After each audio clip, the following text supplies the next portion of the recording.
この動画では JAXA Earth API を導入して JAXA の公開データを QGIS で表示する方法を説明します。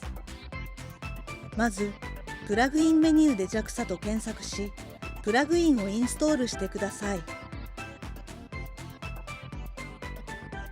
プラグインがインストールされますと、右側にプラグインの操作メニューが表示されます。メニューの配置を変更したい場合は、メニュー上部を画面下部にドラッグしてください。このプラグインでは、画面範囲内のデータを表示するので、まずは背景地図などで画面を表示したい場所に移動しましょう。そして、JAXA が公開しているデータを表示するには、まず表示したいデータを選択してください。今回は日間の平均気温を半年間隔で観測したデータを表示します。他のデータを表示したい場合は、概要欄のデータ一覧からご自身が表示したいデータを確認してください。表示するデータを選択し、